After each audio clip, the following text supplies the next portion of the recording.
Alright, so welcome to my channel. I have to do the intro at the end because I just ran out of time.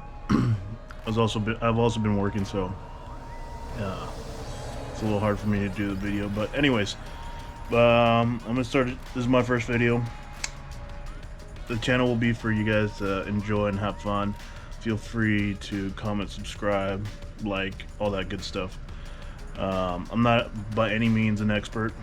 But everything that I'm going to do to my truck, and this is just a couple of the vehicles you'll see on the channel. You're going to see all sorts of vehicles, from cars to trucks to SUVs, you name it. But for today's video, I was having some camera issues, so I got a whole bunch of cameras now. I've just had them. I needed to charge batteries and all that sort of thing because they've just been sitting, and so apologize for the video quality.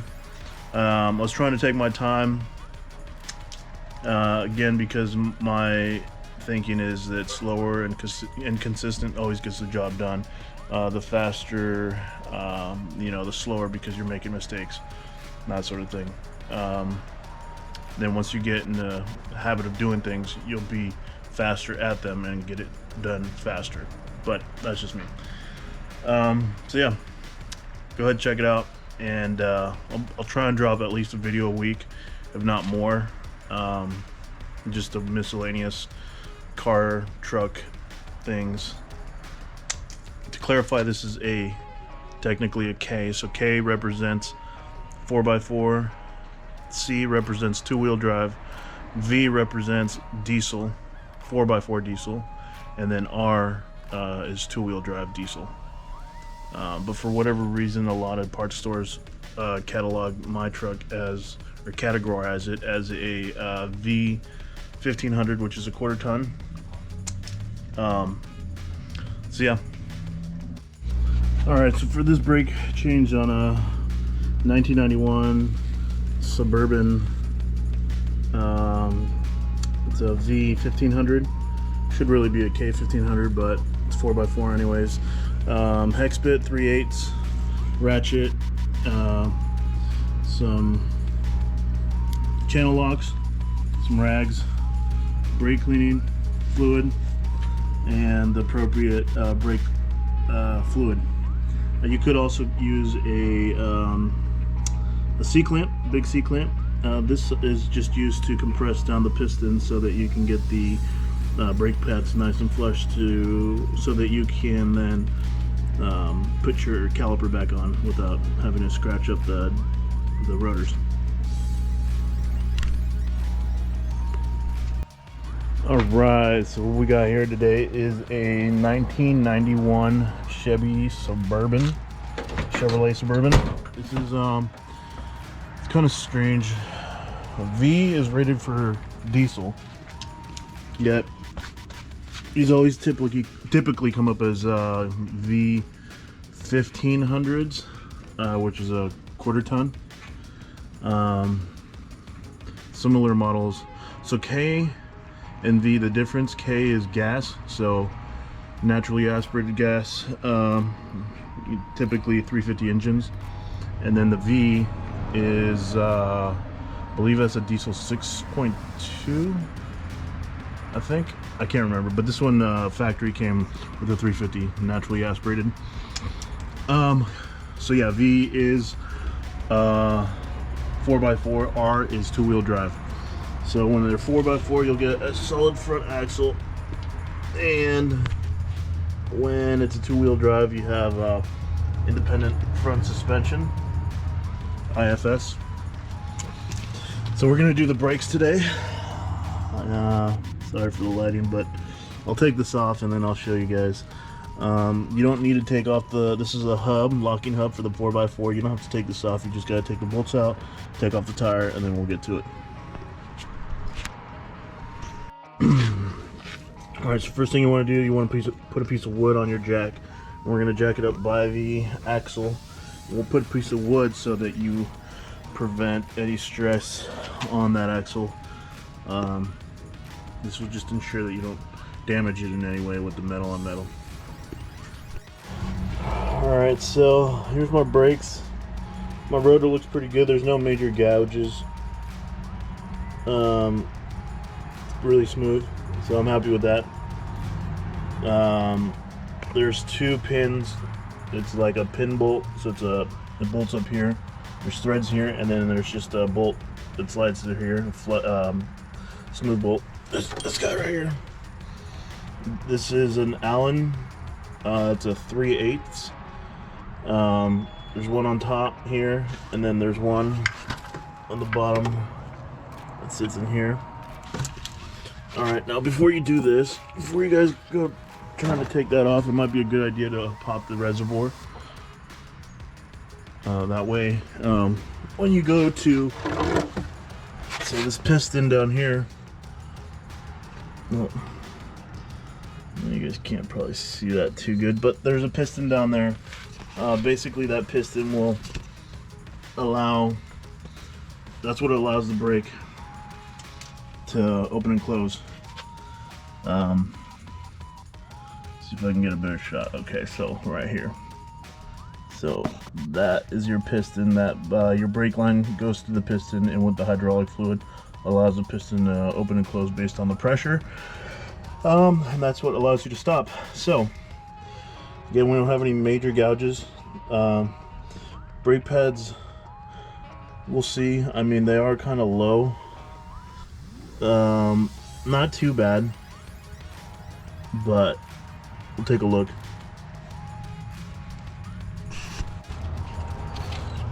Alright, basically what you guys want to do is you take your hand and up here and just back and forth movement.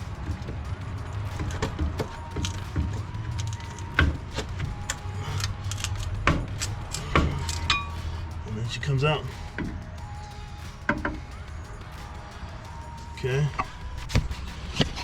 So she's out. If you guys have like a bungee cord, you could grab it here and then just bungee it here, or just set it somewhere. You don't want to put too much tension on these brake lines, especially on these old vehicles. They might be brittle. Likely these have been changed. I know they don't look it, but they have been, so I'm good there. I'm just gonna rest it, take a look at the rotor, and go from there.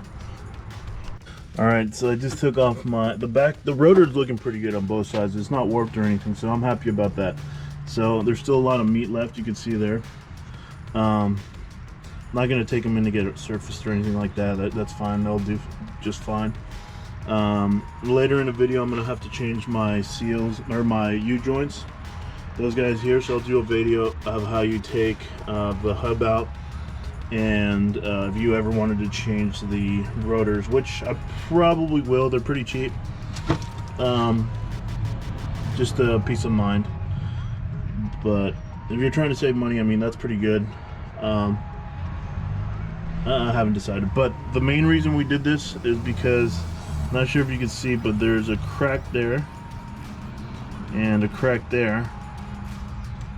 Okay, this one's starting to crack a little bit too there and there. So if I was to leave these on, yes, I could. It would stop for a while, but over time, when this heats up, it's gonna break, and if that breaks and gets all jammed in there, it's not gonna be good. So these are cheap. Might as well just change them out and just have that peace of mind. Then I know I'm gonna stop when I need to stop. Alright. Alright, now what you guys want to do is you want to get your old pad, put it in there. Now what works really good, unfortunately I don't have one right now because this is not typically where I do my maintenance, but what you want is like a big, they call them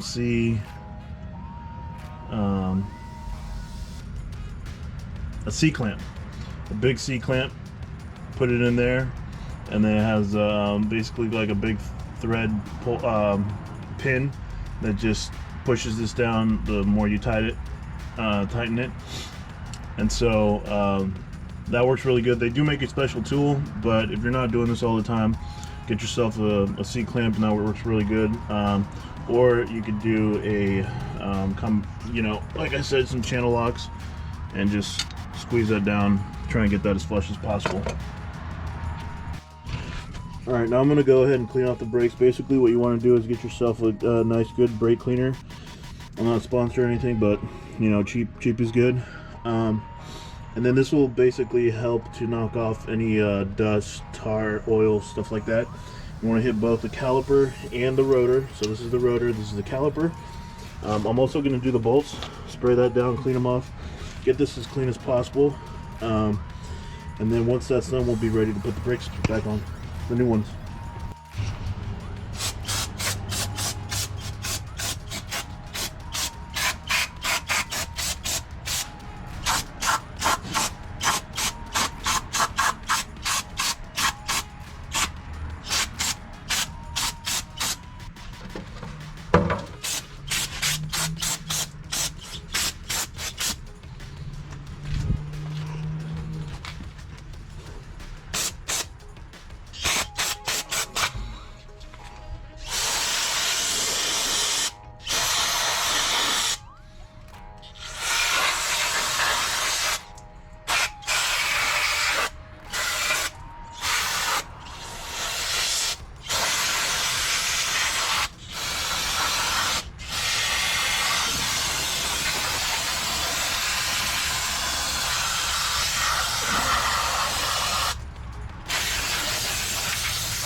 Alright, that's pretty good. What I would advise is you guys wear some glasses and a mask. So it's pretty gnarly stuff. Try not to get it on your hands. It's just really bad for your hands. I'm not wearing gloves because I'm being very careful, but you know, safety's key. Don't get hurt. Just remember, slower and consistent is always going to be faster. You know, take your time, have patience. Let's go a lot smoother. You know, if you're trying to rush and get this done really quick, I would not advise that. You just want to make sure you take your time and really focus on what you're doing. And that's just true with anything else. All right, now that that's kind of clean, I'm going to kind of just tie it. I want to get some of this grime off, so I'm going to go ahead and hit it a little harder and wipe it down with a rag. All right, now when you guys get rotors, this is a truck, right? 4x4 truck. Now a lot of people will try and sell you, you know, slotted, which basically are cut and drilled. Slotted basically will ensure that it's going to be a lot cooler because it's going to have more deflection, right? It's heat deflection. And drilled will even have even more heat deflection because there's going to be a lot more airflow cooling these down.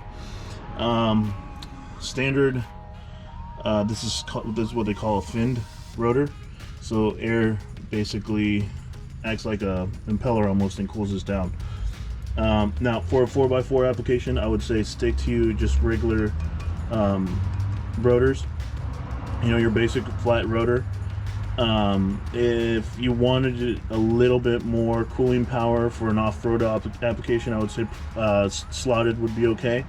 But what happens if you have a slotted and drilled on a 4x4? You got to remember you're going through mud. So like I went through a bunch of mud and water, right? This thing was basically swimming. So probably not ideal because you're going to get a lot more grime and stuff in the slots and then in those drill holes. But this works just fine for a 4x4 application. Stopping power is great. So just FYI. Alright, so here's a comparison of old and new.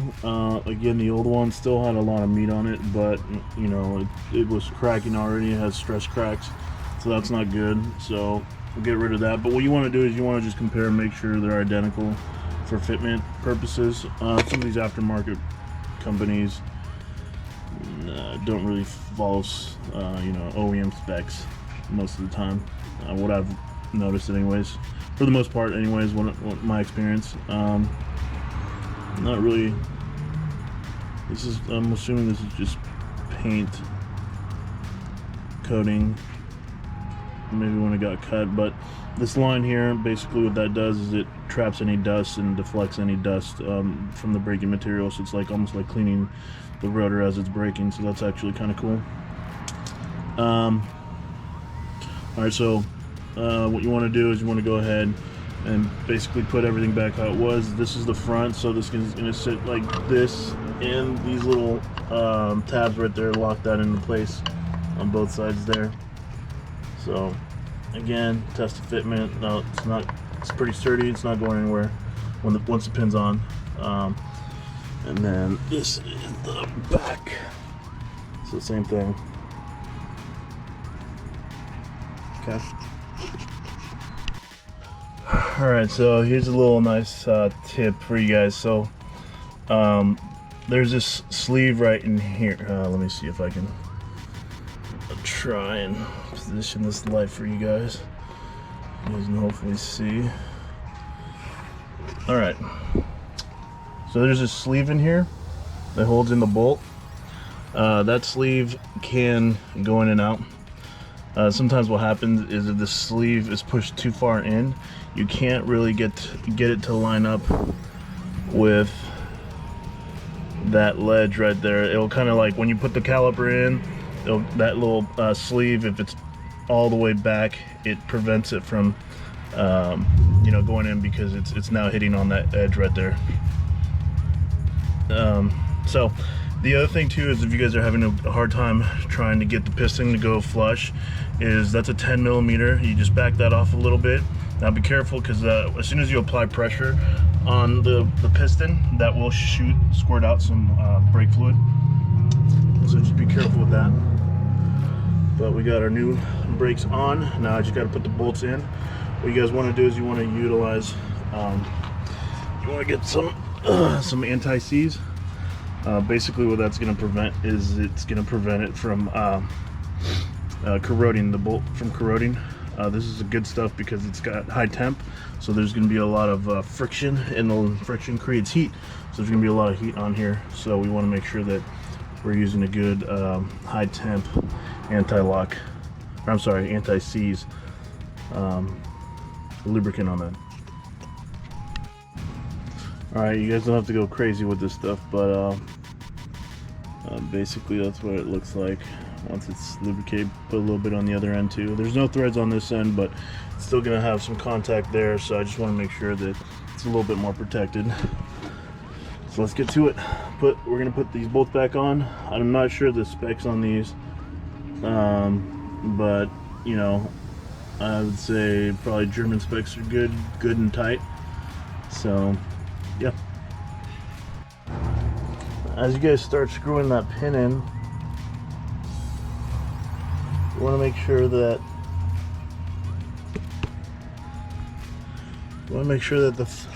that pin is going both in the brake itself. Both in the brake and the caliper.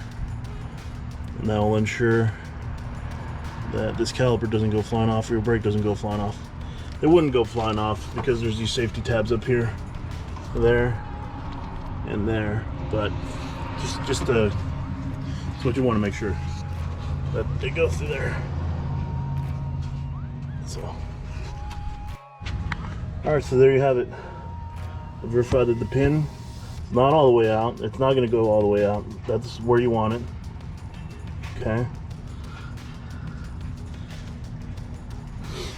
And it's nice and tight, good and tight.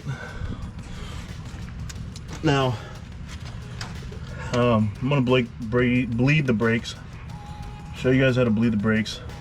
I don't know, this sometimes takes a two-person job.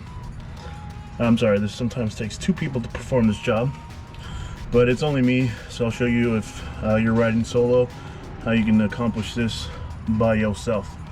Okay. All right, so this is the bleeder screw that goes. It sits on top of the caliper right there. You can kind of see that I took it off and it's coming out. Now, what happens on these guys is brake fluid is really corrosive. So what you want to do is you want to Try and clean that out as best as you can. And that little pinhole, that's just so that oil can travel through there. And we don't have to take it all the way off. You can put a hose on here. You rub the hose down onto your drip pan, and then you go inside the cab, you pump the brakes, you pump it for a good, you know, maybe 10 pumps. You want to get as much air as, out of the line as possible, or any contaminants. So yeah. Alright, so I'm gonna go and pump it. You don't want to go too hard because that'll squirt.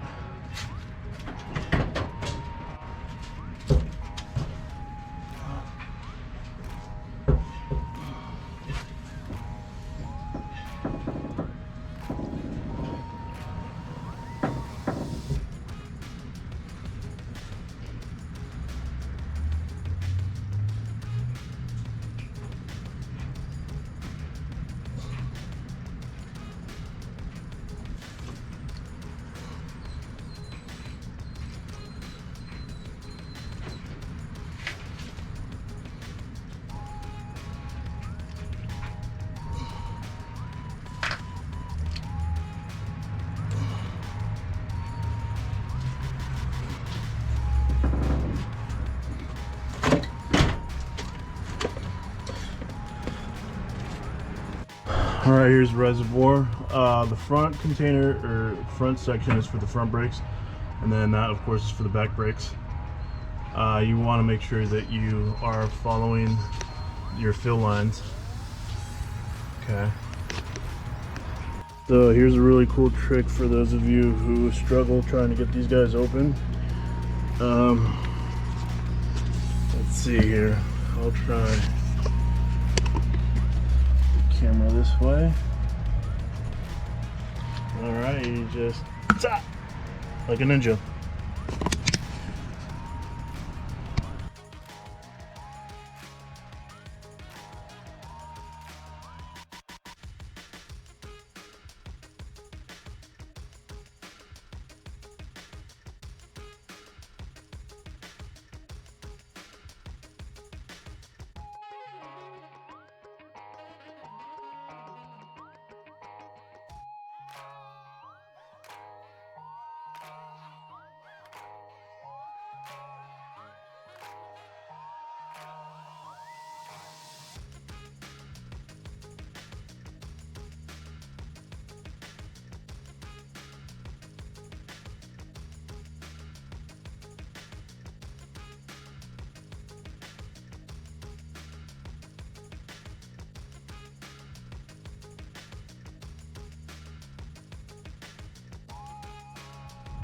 Alright, and the last test you want to do is just drive it around. I drove mine about like 8 miles or so, pretty hard braking and stuff. No leaks on there.